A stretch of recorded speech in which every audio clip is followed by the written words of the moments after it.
Beleza, gente? Eu não sei se todos vocês me conhecem, talvez alguns tenham me visto várias vezes nos Instagrams da vida, né? Outros não, mas eu me chamo Edward Miranda. Para quem não sabe, eu sou economista de formação, já fui militar por 7 anos, militar de carreira. Eu dei baixa para trabalhar numa área financeira e despretensiosamente eu acabei enveredando para a área de leilão. E por que despretensiosamente? Eu sou CFO do Grupo Mirandas, então eu trabalho aqui como diretor financeiro, tenho todas as funções do dia a dia para cuidar de 5 empresas, mas a gente tinha uma assistente nossa e que ela era responsável pela parte de imóveis, tanto minha quanto da do Anthony, que é o meu sócio. E a gente falou assim, pô, você já está comprando os imóveis para a gente, fazendo umas negociações, tem uns negócios de leilão de imóvel que a gente ouviu falar, isso já tem uns 3 anos. Você topa, se a gente pagar uns cursos para você fazer, você topa fazer esses cursos e aplicar para a gente? Ela topa.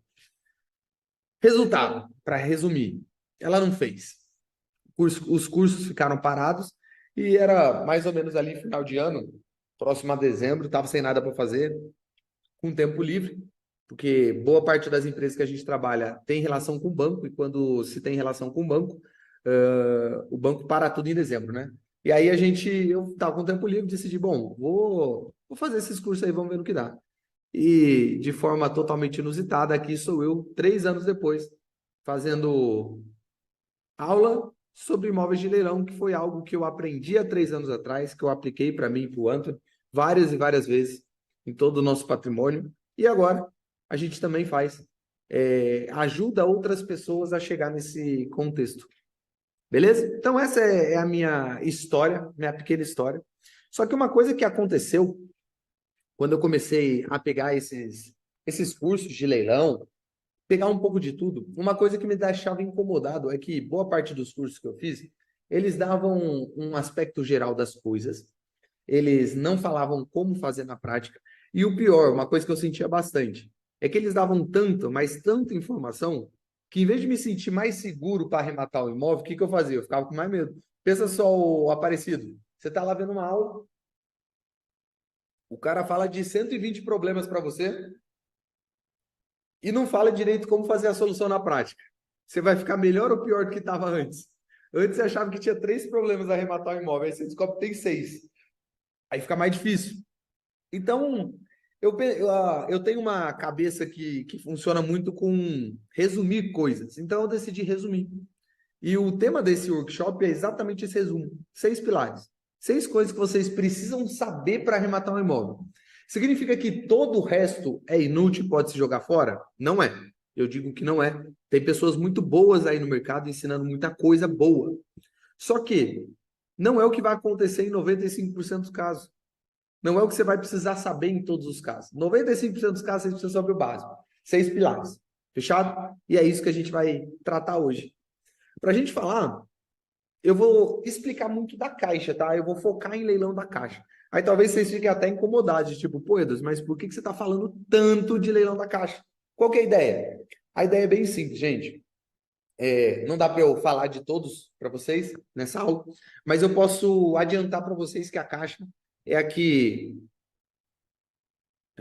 é que a Caixa ela é a única no mercado, é o único leilão no mercado que possui a possibilidade de você financiar 95% do seu arremate. Talvez você tenha chegado através de um vídeo em que eu falei para você assim, ó, você consegue arrematar um imóvel pagando apenas 5% de entrada. Você já viu algum vídeo meu desse aí? Com certeza você já deve ter visto. E é isso. A Caixa ela é a única que permite isso. Eu chamo isso de alavancagem. Qualquer outro, no mínimo, é 20%. No mínimo. Beleza? Outra coisa, número de imóveis. A Caixa hoje no Brasil, ela corresponde a uma carteira de 80% de todos os financiamentos do Brasil. Pensa comigo, gente. Se leilão de imóvel é por gente que não paga financiamento, o banco que tem mais financiamento tem mais chance de ter imóvel, certo? Logo, se tem mais imóveis, tem mais imóveis de leilão também.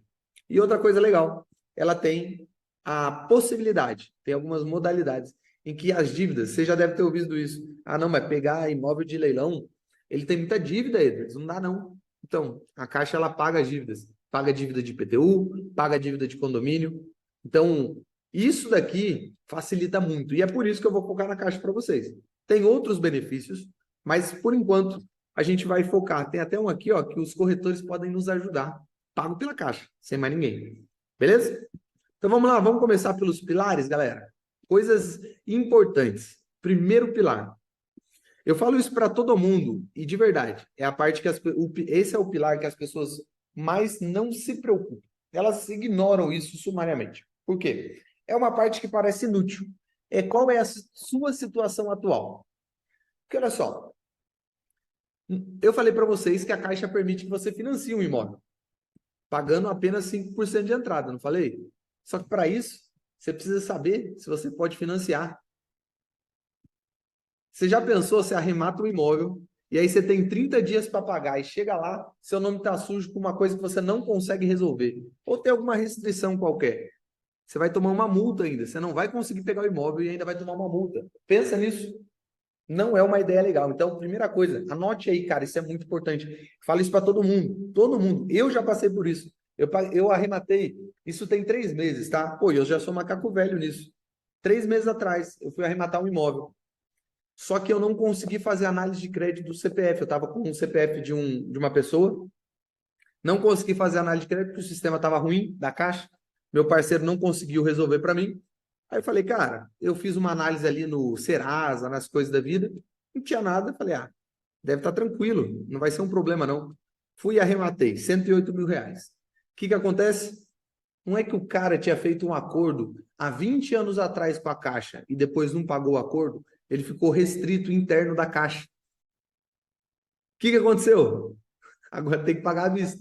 Ou você paga à vista, ou você desiste. Se você desiste, você paga 5% de multa.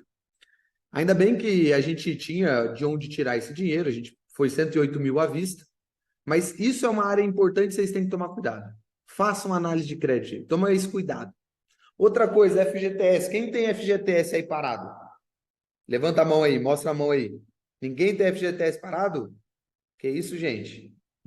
Sempre tem alguém que tem FGTS parado. Você sabia que dá para você arrematar um imóvel de leilão com FGTS parado? Você talvez tenha um primo, um tio que tem FGTS parado. Você pode oferecer para ele. Já pensou arrematar um imóvel usando o FGTS, aquele dinheiro que não rende nada lá e que fica travado? Essa faz parte do pilar 1. E terceiro, gente, o dinheiro parece óbvio, mas tem gente que esquece das coisas.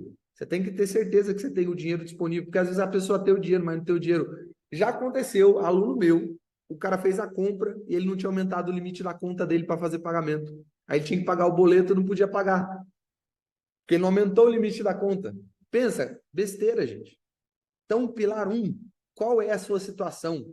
Se você tiver com papel e caneta aí, eu aconselho que você esteja, porque eu vou tentar ser sucinto, mas tentarei passar tudo o que eu sei para vocês. É que anote aí qual é a sua situação atual hoje.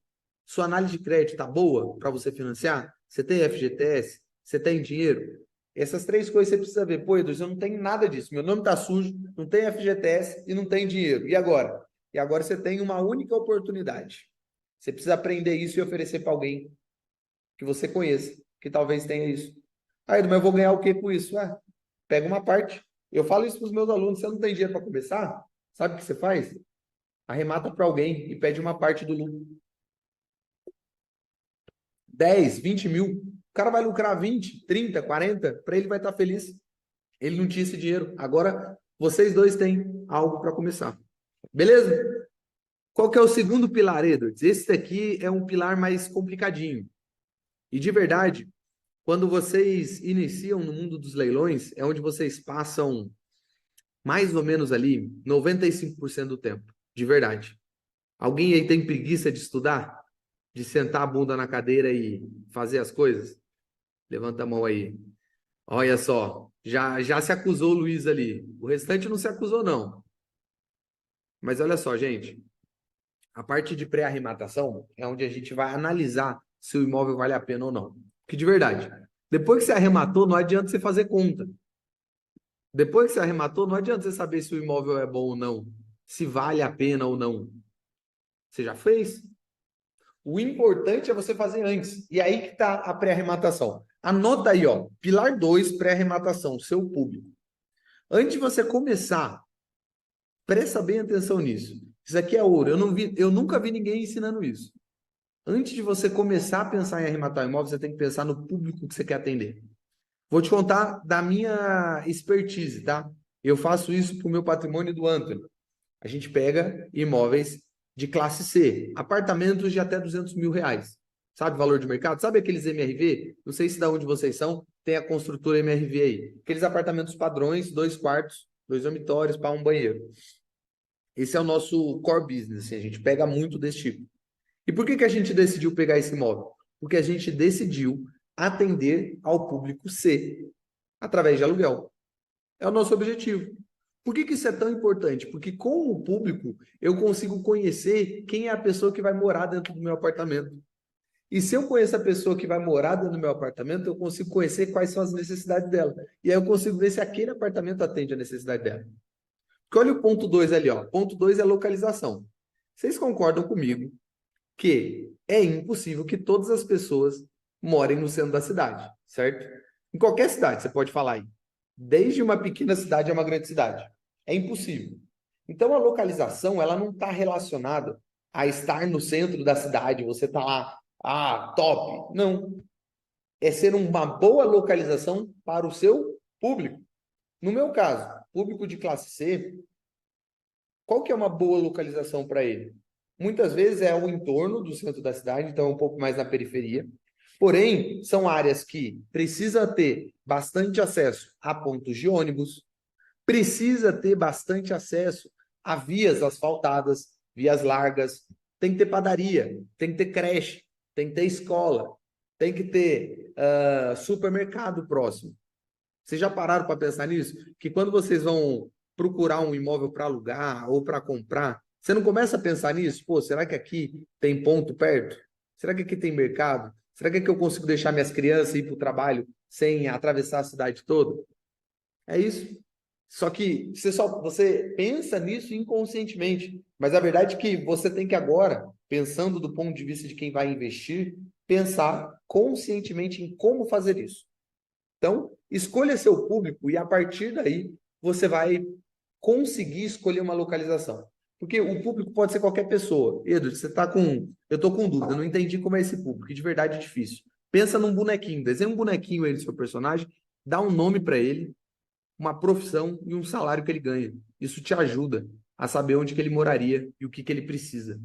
Fechado? E aí, a partir disso, você vai passar a escolher os imóveis da Caixa. Eu vou até mostrar para vocês uma coisa. Não estava previsto, mas eu vou mostrar. Vamos lá. Talvez vocês já tenham visto isso.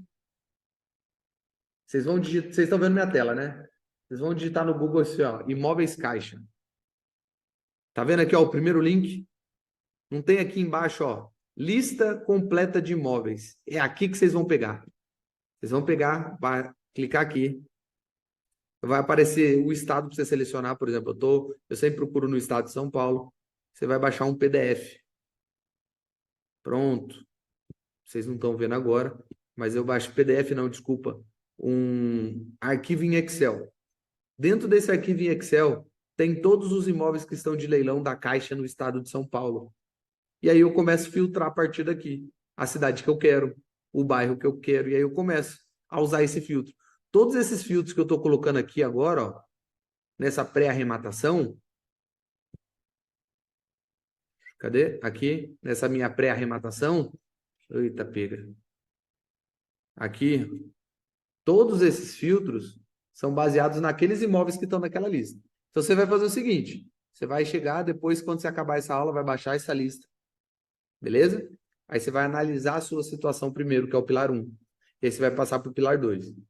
Você vai escolher o público. Cara, de verdade, desenha o público. Quando você desenha o público, fica tão claro o imóvel que você pode ou não pode comprar, o imóvel que você deve ou não deve alugar. Porque a maior dúvida das pessoas, no final das contas, é: será que esse imóvel é vendável? A localização vai definir tudo. E para você definir qual a localização, você precisa do público. Então, primeiro ponto, público, depois localização. Depois o edital.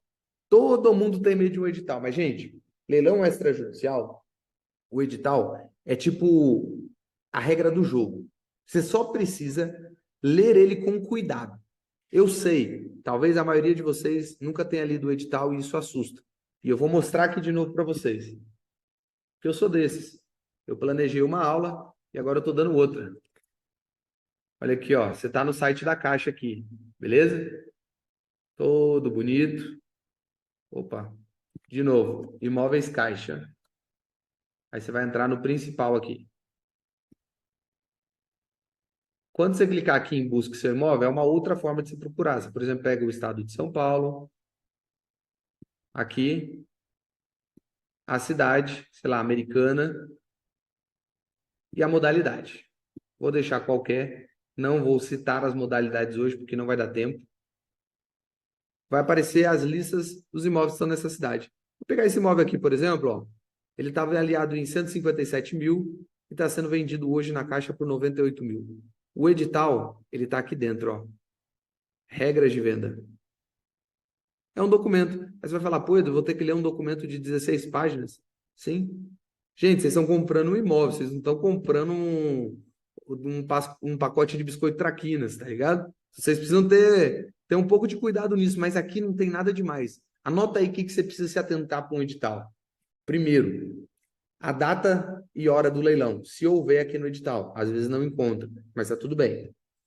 Depois, quem é responsável pelas dívidas? O imóvel pode ter dívida. A Caixa vai se responsabilizar? Se sim, está dentro do edital. 3, as formas de pagamento. Às vezes você vai querer financiar e você está escolhendo um imóvel que não aceita financiamento. Pô, isso é doideira, cara. Faz isso não. E por último, se a Caixa te dá o direito de reclamar com ela. Escreve uma palavrinha aí escrita assim, ó. Evicção de direitos. Evicção de direitos. É quando a Caixa fala assim, ó, se der algum problema e você perder esse imóvel no aspecto judicial, você não precisa entrar na justiça para cobrar esse dinheiro de volta. Você só fala comigo que eu te pago.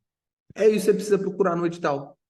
Então você vai ler sempre 16 páginas procurando essas informações. Se essas informações constam ali e condizem com o que você está procurando, pronto. Você vai para o próximo passo, a matrícula do imóvel. Matrícula do imóvel, gente, é um negócio que eu não vou mostrar aqui, meio feio, mas ela simplesmente é uma história daquele imóvel, desde quando ele foi construído. Ele tem lá quando foi construído, aí depois passa, foi vendido para o fulano, depois o fulano vendeu para ciclano, o ciclano casou, o ciclano e o Beltrano e a esposa dele venderam para não sei quem, tal pessoa destruiu o imóvel, fez isso, não sei o quê. A matrícula está só na história. Por que você quer ler a matrícula? Se houver algum processo judicial, se existir algum perigo para você, vai estar ali na matrícula. Tem que estar ali na matrícula. Então, sabe aquele risco que a pessoa fala, eu não compro imóvel de leilão, porque senão o juiz vai tomar de mim depois. Pode ter processo e eu não sei. Se você leu na matrícula e não tem processo, relaxa, vai para cima, não tem processo, tá seguro. Por último, da pré-arrematação, viabilidade financeira. Em vídeos de 1 minuto, gente, eu nunca consegui falar para vocês todos os custos que envolvem uma arrematação, mas tem vários. Você precisa, às vezes, pagar o leiloeiro, tem modalidade que precisa, tem modalidade que não. Você vai precisar pagar a entrada, se você vai precisar pagar uma possível reforma, a documentação você precisa pagar. Às vezes você pode precisar desocupar um inquilino, uma pessoa que está lá dentro, pagando um advogado. Todos esses custos tem lá. Então você precisa fazer uma viabilidade financeira. E de verdade, essa é a parte mais importante do leilão. Então se atentem a isso. Esse pilar 2, eu não vou conseguir dar tanta importância para ele quanto ele merece, mas é a parte mais importante. Se atentem a ele. Pilar 3, Edwards. Qual que é o pilar 3 de arrematação? É a metade. Pô, é o leilão. Todo mundo acha que é a parte mais difícil. Eu não considero, mas tem algumas coisas que você tem que ter noção. Alguém aqui já fez trade? Sabe, trade financeiro? Aquelas operações binárias? Certeza que num grupo aqui de 60 pessoas, alguém deve ter feito. Não estou querendo falar. Mas beleza. Qual que é a ideia? O leilão, gente, é um negócio meio doido, porque quando você está participando do leilão, você começa a ficar meio anestesiado e quer ganhar o leilão, entendeu? Você começa a ir para cima, aí o cara, sei lá, você está participando de um leilão que está a 100 mil reais.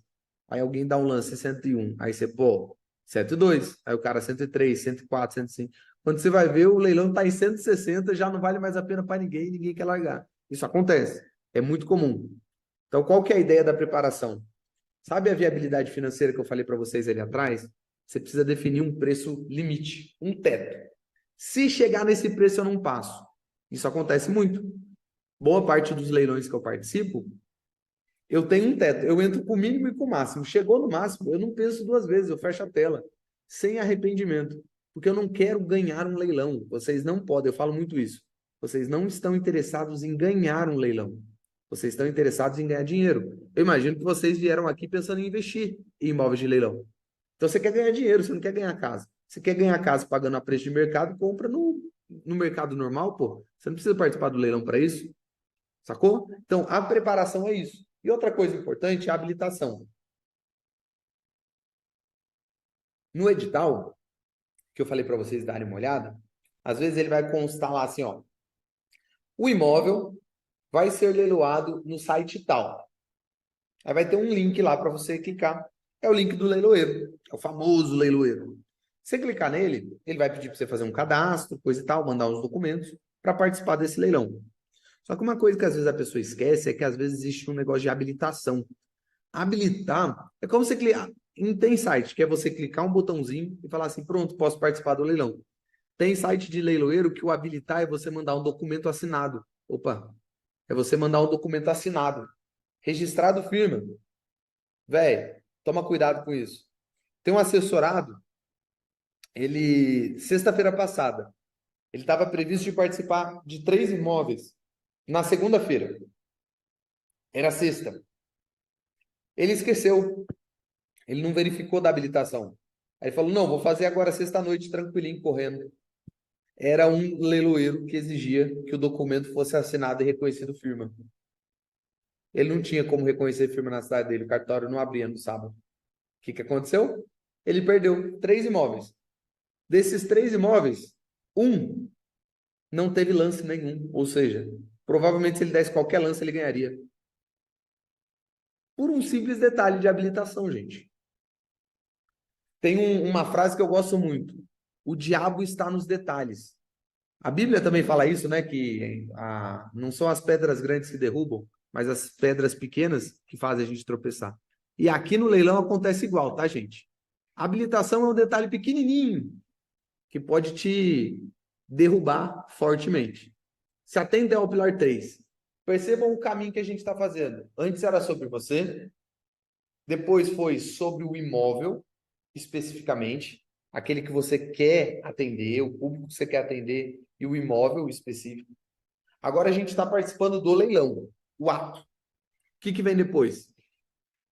Pilar 4, ele se refere após a arrematação. Coloquei essa imagem aqui porque é aqui que se encontra muitos riscos. Erro procedimental, gente. A gente mora no Brasil. Tudo é documentação, tudo é cartório, tem um monte de regrinha para cumprir. Isso faz parte e é normal. O que consta na pós-arrematação? É basicamente você pegar o imóvel, tirar do nome da caixa e passar para o seu, para você ter a propriedade desse imóvel. Para isso, eu coloquei aqui uma sequência. Primeira coisa, quando você participa de um leilão, geralmente, tá? Às vezes vai ter modalidades que você não vai ter a figura do leiloeiro. Mas em 90% dos casos, você vai precisar pagar um leiloeiro. Então, você arrematou, você ganhou lá o leilão, você está feliz pra caramba. E aí? E aí, o leiloeiro vai entrar em contato com você. Ô, Marcelo, seguinte, você ganhou o leilão, né? Agora, manda o Pix aqui para a conta tal. Você precisa mandar até hoje de noite, tá? Se você não mandar, eu vou considerar você como desistente. E é literalmente assim, tá? Tem leiloeiro que fala desse jeito mesmo. Beleza, aí você paga os 5% do leiloeiro. Legal. Qual que é a função do leiloeiro agora? Ele vai pegar todas as suas informações, seus dados. Ele vai te perguntar: ô Marcelo, você vai querer financiar o imóvel ou você vai querer pagar à vista? Não, eu vou financiar. O Edward falou para eu financiar pagando só 5% de entrada. Aí ele falou: beleza, vou anotar aqui. Você já tem CCA, ô Marcelo? O que é CCA? Ah, o correspondente bancário. Ah, tenho, já fiz a minha análise de crédito. O Edward falou para eu fazer também. Beleza. Então, ele pega essas informações e manda tudo para a caixa. A Caixa vai levar um tempo para processar essas informações, são vários imóveis ao mesmo tempo que está rolando, e aí ela vai, na homologação, é o que chama, né? Homologação de resultado, é quando ela trata todos esses resultados e solta no site da Caixa. Sabe aquele site que eu falei para vocês baixarem a planilha? Deixa eu até mostrar, que quem sabe faz ao vivo. Aqui, ó. Deixa eu baixar essa tela aqui. Aqui. Beleza. Olha só. Pode ser em qualquer aba desse site aqui. Tá vendo esses botõezinhos laranja aqui? Você clicar, por exemplo, aqui, ó, em meus resultados, vai aparecer uma tela de login. Não é para você fazer um cadastro, uma conta na Caixa Econômica Federal. É um login na Caixa Imóveis. Então você faz esse cadastro aqui, ó. Você vê aqui, ó, cadastre-se. Aí você vai ter que fazer o cadastro, colocar CPF, o escambau lá, faz o cadastro. Para que isso? Porque depois todo o resultado do leilão que você participou vai aparecer dentro do seu login. Vai aparecer aqui. O boleto da entrada, sabe aquele 5% que o Marcelo falou que vai pagar? Vai aparecer aqui. E depois que ele aparece, você tem 2 dias úteis para pagar. Se você demorar para fazer o login, se você esquecer e perder, você sofre uma desistência. Sabia? Detalhe, né? Por isso que eu falei dos riscos, gente. Aqui que é o perigo das coisas. Porque se você deixar de pagar, passou 2 dias úteis e você não pagar, você perde o imóvel. Vai para o próximo. Beleza? E depois disso, Edwards, aí paguei o boleto da entrada. Ah, agora já estou confirmado. Agora você vai ter que ir no seu gerente, no gerente da Caixa, na sua cidade, e vai falar assim, ó, ô seu gerente, seguinte, arrematei o imóvel, tá aqui o comprovante de entrada. Eu quero agora dar prosseguimento. Aí ele vai falar, você vai comprar à vista ou financiado? Se você falar que vai ser financiado, ele vai mandar você ir para sua correspondente bancária, fazer o contrato de financiamento. Se você falar que vai ser à vista, ele vai mandar você para um cartório fazer a escritura. Para quem não sabe o que é isso, gente, pensa num contrato de compra e venda. Não é? É nome bonito para falar, é um contrato de compra e venda. Você vai ter que assinar com quem está vendendo. No caso da escritura, a Caixa está vendendo. No caso do contrato de financiamento, a Caixa está vendendo e te financiando. Você está aceitando umas cláusulas. Geralmente, esse processo aqui leva uns 20 a 30 dias para ficar pronto. Ficou pronto, vão chamar você. Ô, Renata, vem aqui assinar sua escritura, o seu contrato de financiamento. Você fala, pô, já? Beleza, vou lá. Aí você vai lá, assina, tudo bonitinho. Aí, agora, depois de assinado esse contrato, você vai precisar registrar esse contrato. Lembra que eu falei da matrícula? Aquela história do imóvel que fulano passou para ciclano. Aí vai ter uma parte lá, ô Renata, que vai aparecer seu nome assim, ó. Caixa Econômica Federal, ou melhor, Renata, comprou o imóvel da Caixa Econômica Federal pelo preço, tanana, tanana, tanana. Isso é um registro. Só que para registrar, você vai ter que pagar um ITBI. Imposto de Transmissão de Bens Imóveis. Cara, isso aqui é meio chato. Que é imposto, né? Ninguém gosta de pagar imposto. Mas vocês estão ligados que o governo é sócio de tudo que a gente tem, né? Então, tem que pagar. Esse imposto é municipal, pode ir de 2% até 5%, tá? Tem que ver na cidade que você está arrematando aí qual que é o imposto que cobra. Importante falar, já cito aqui bem rápido. Esse imposto precisa ser sobre a arrematação. É lei, tá? Se o cara fizer sobre o preço de mercado, você pode brigar lá que tá errado isso aí. É pelo preço de arrematação, que é pelo preço mais barato, né? Você não quer pagar muito imposto. Fechado? Aí você vai pagar, chegar no cartório, fazer o registro, tudo bonitinho, pronto, matrícula no seu nome. E aí, Edwards, acabei após a arrematação? Ainda não. Porque lembra que imóvel de leilão tem dívida? Às vezes o inquilino que deixou de pagar o financiamento, o cara que deixou de pagar o financiamento, vocês concordam que às vezes ele deixa de pagar IPTU e condomínio, né? Na verdade, sim, se você não está pagando a parcela do seu apartamento, com certeza você não está pagando condomínio. É meio que regra isso. Essa dívida fica para o imóvel. Só que aí que está, boa parte das modalidades da Caixa, ela paga a dívida. Só que cuidado, e eu sempre friso isso, nunca, em hipótese alguma, você pode pagar essa dívida, depois mandar o comprovante de pagamento para a Caixa falando para te reembolsar. Eles vão rir da sua cara e não vão te pagar mais nada. Então, o que você vai fazer? Você vai chegar no condomínio, você vai chegar na prefeitura e falar assim, ó, olha só, tudo bem, eu arrematei esse imóvel, tá aqui o documento, a minha matrícula que comprova que esse imóvel é meu. Tem dívida ele? Aí o condomínio vai pegar todas as dívidas, a prefeitura vai pegar todas as dívidas e vai chegar assim e falar, tá aqui. Vai falar, beleza, faz esse favor para mim. Faz um boleto dessa dívida de IPTU, dessa dívida de condomínio, com vencimento para daqui a 30 dias. Eles vão emitir esse boleto, você manda para o site da Caixa. A Caixa vai pagar ele. Perceba que eu falei, a Caixa é que vai pagar. Você não pode entrar no meio do B dele querendo pagar e depois ser reembolsado, gente. Isso não funciona. E aí, não esqueçam de pedir uma certidão negativa de débitos, a famosa CND. Sabe o que é isso, Luiz? Uma CND é basicamente comprovante que não está devendo nada. Você não quer ser cobrado depois por algo que a Caixa já pagou. Pensa, você pagou lá A Caixa falou que pagou, o condomínio falou que não, tá tudo bem, então, pagou, pagou. Aí depois o condomínio vem, não, então, lembra aqueles condomínios? Não tá pago. Fica ligado. Às vezes tem condomínio safado por aí. Fechado, gente? Até aqui tá de boa? Deixa eu olhar para a carinha de vocês, tá tranquilo? Vocês não estão com cara de assustado, não? Olha que maravilha. De dois, uma, cara. Eu sempre fui professor, né? Já fui professor também de cursinho. Quando os alunos não têm dívida, eu tenho duas teorias. Ou eles estão entendendo tudo e o professor é foda, ou eles não estão entendendo nada e o professor é um lixo. Qual que é a ideia? Beleza, gente. Quinto pilar. Já arrumamos a documentação, tá tudo bonitinho, o imóvel tá no meu nome, pronto. Você já pode falar que tem um imóvel. Se você não tiver outro já, né? Mas tem um problema. Pode ter um filho de Belial lá dentro. E aí é o medo de todo mundo, né? Cara, como é que eu vou desocupar um imóvel? Imóvel da Caixa tem ocupação, cara. E eu já. Não, fala a verdade. Todo mundo já ouviu uma história assim, ó.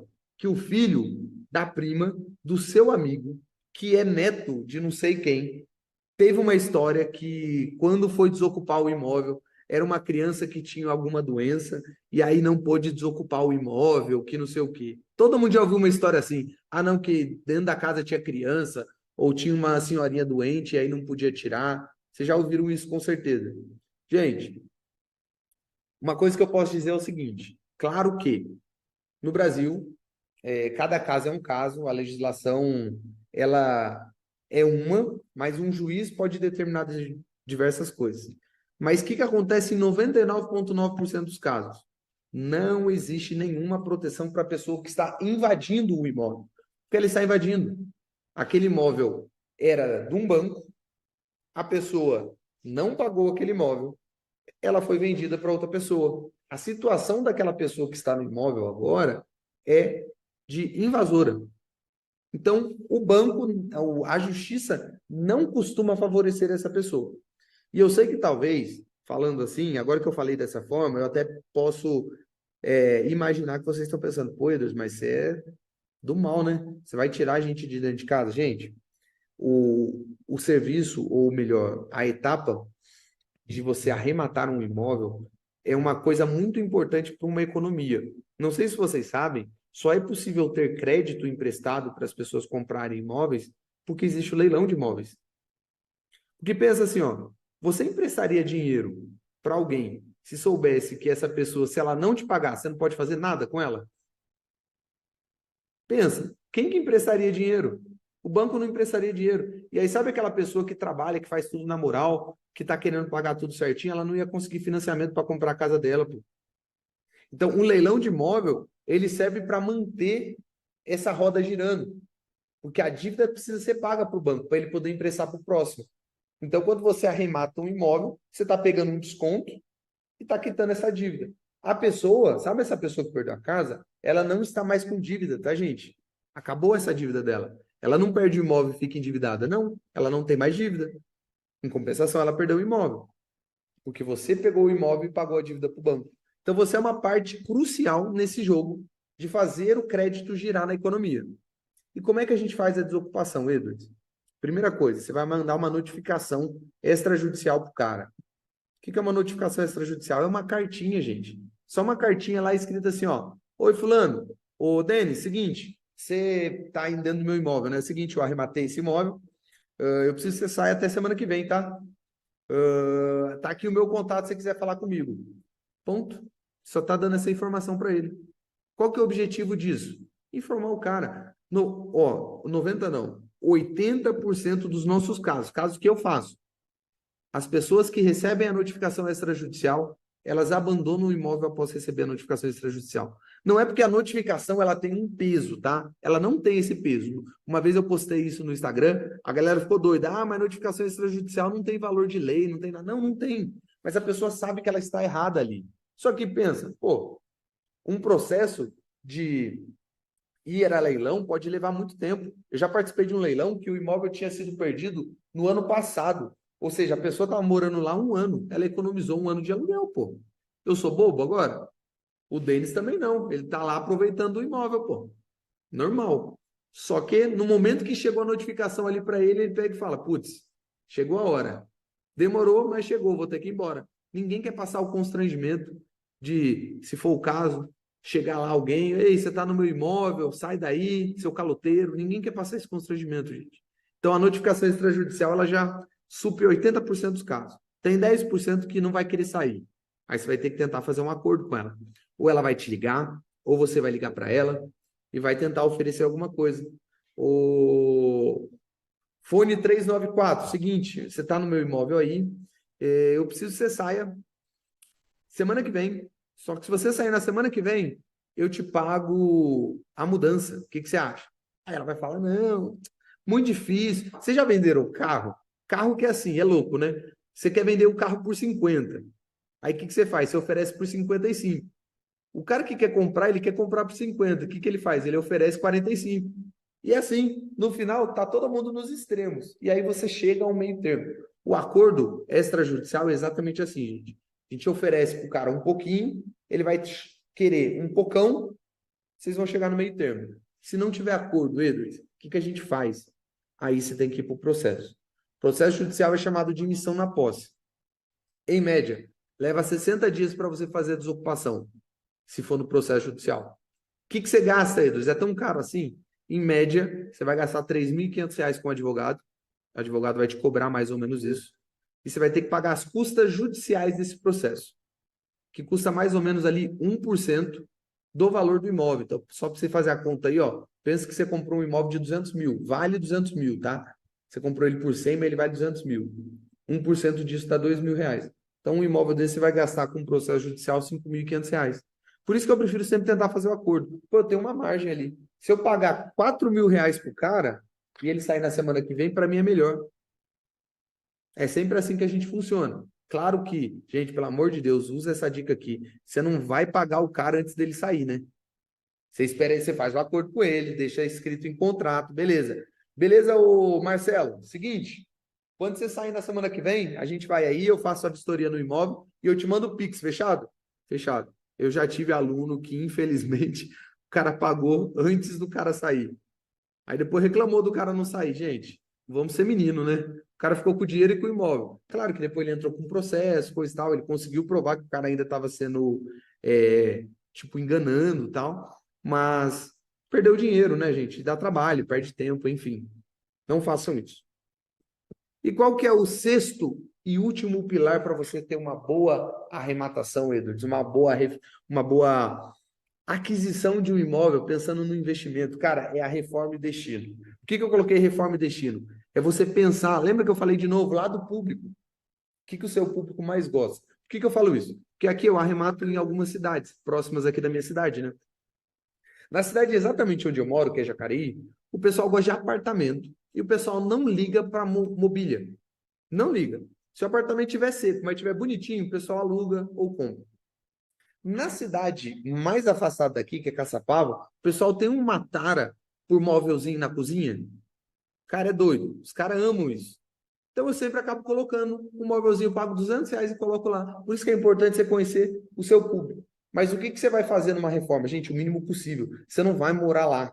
Você não vai gastar dinheiro, rios de dinheiro com lá. É geralmente uma pintura, trocar umas lâmpadas, às vezes trocar uma piazinha, uma coisinha aqui, uma coisinha ali e só. Outra dica que eu dou, sempre que vocês puderem, arrematem apartamentos. O custo de reforma é consideravelmente menor, porque não tem o que a pessoa destruir. E ainda assim, um imóvel ocupado é melhor nesse sentido, porque se ele é ocupado, significa que ele tinha condições de ser habitável. Isso significa que alguém cuidava desse imóvel. Então é melhor nesse sentido. E o destino?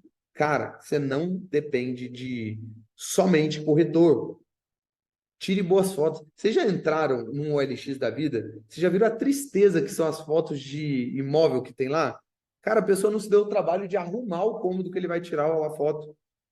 Então, se você investir ali numas fotos bonitinhas, num videozinho bonitinho, postar na internet. Cara, o pessoal, o Eduardo, ele é da minha equipe aqui de marketing. Ele trabalha com anúncios para imobiliárias de alto padrão.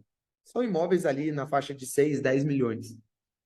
Cara, ele consegue vender. E vocês estão ligados que corretor de imóveis, eles cobram porcentagem pela venda, né? Então você pensa a porcentagem ali de uns 6 a 8% de um imóvel de 6 milhões de venda. O cara ganha muito dinheiro. Ou seja, você gasta muito dinheiro para vender esse imóvel para o corretor.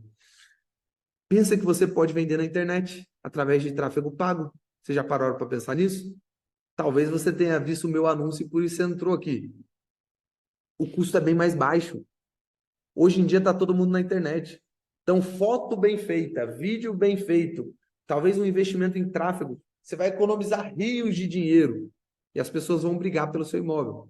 A média nossa aqui de aluguel, quando a gente está fazendo a reforma, a pessoa já quer alugar.